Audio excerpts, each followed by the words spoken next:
Ladies and gentlemen, welcome back to Obsessive Compulsive Gaming.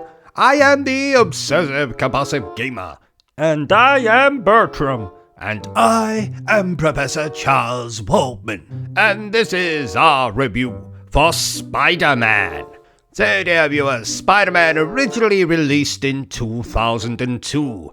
A year I remember fondly as the year I first played such fantastic video games as the Resident Evil remake, Kingdom Hearts, and Onimusha 2. Really?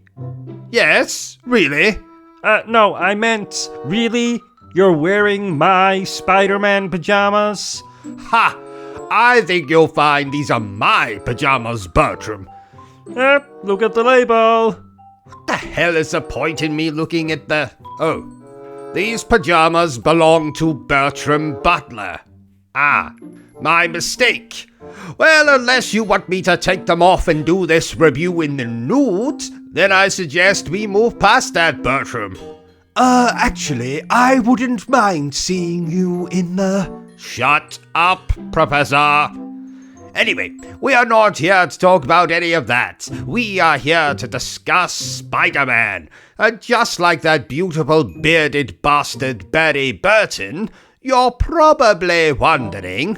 What is this? What is it? What is this? Spider-Man is a level-based action-adventure game thing that released to tie in with the movie of the same name. Sorry, let me correct that. It released a whole 17 days before the film did, spoiling much of the film for a younger OCG. What were you like when you were younger? Well, the same as I am now. Less gay hairs on my scrotum though, but apart from that... Did you just say gay hairs instead of grey hairs? Yes, I did.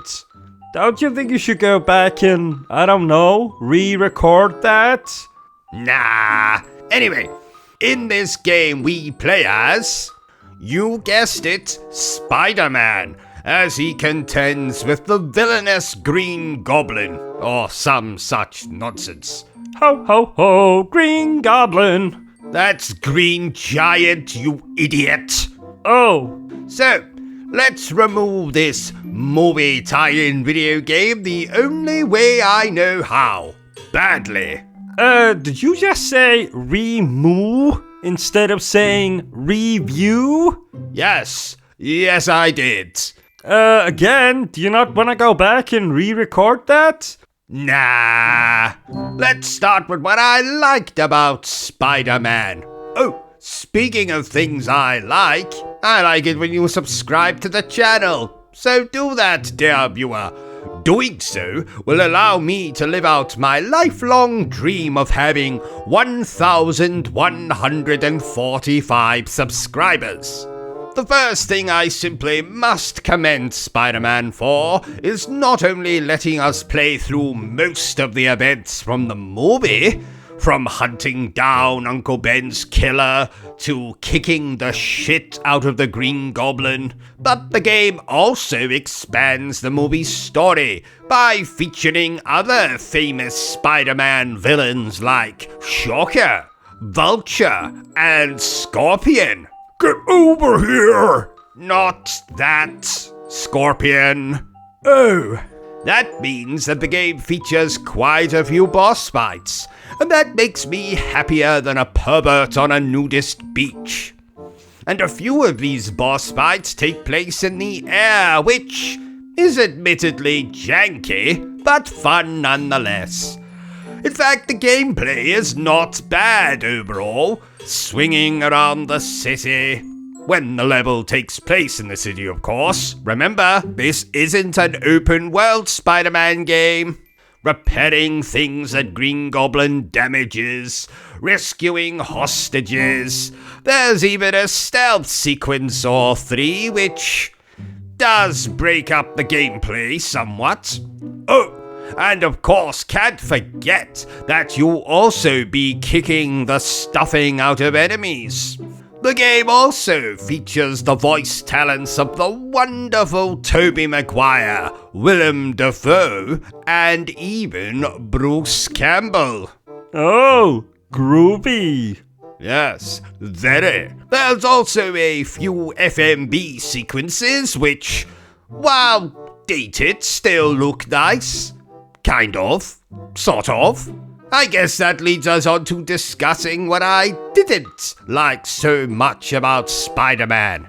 Like I already said, the game lets you play through a lot of sequences from the film, but this is very much a highlights reel, if you will. Did you just say highlights reel instead of highlights reel? Yes, I did. Do you want to go back and maybe re-record that? Nah. Because the game features extra villains, it means that Green Goblin gets reduced screen time here. Characters like Harry and Mary Jane are practically non-existent, and I assume that Aunt May is either dead or in a nursing home in this game's continuity, because I didn't see the bitch anywhere. Where are you, Aunt May? Where have you gone? Where could you possibly be? I want to see you, and I can't see you, because clearly you're not in the bloody game. This being an early 2000s Spider-Man game, the web swinging isn't the best, but luckily that gets a major upgrade in the next Spider-Man movie tie-in game, Spider-Man 2, but we'll talk about that very soon. Even though the game features the talents of Tobey Maguire and Willem Dafoe, the line delivery is nowhere near as good as it is in the film, but I'll just put that down to the fact that both of them were probably on their period when they recorded this game's audio. What? The game also isn't very long. It'll take you a few hours at the most. And while I had fun, there is a few levels in Oscorp that I can only describe as frustrating. These are the stealth sequences I mentioned earlier. I lost count of how many times I died because I got spotted and was then unceremoniously gangbanged by an army of bloody robots. But like I said, that only happened in a few of the game's stages. So in conclusion, dear viewers, this is a good movie tie-in video game for a fantastic film. Who knows? Maybe in the future we'll get a remaster / remake / adult movie parody. What?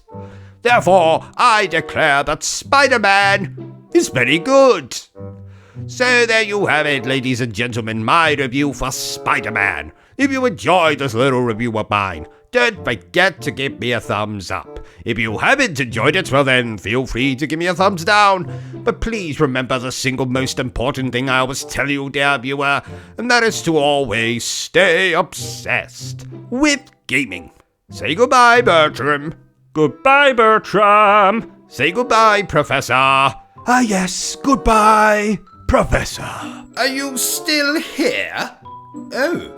You must have really enjoyed this video then. In that case, you had better subscribe to the channel and check out our other content. Otherwise, you're a booby pants, and no one wants to be a booby pants.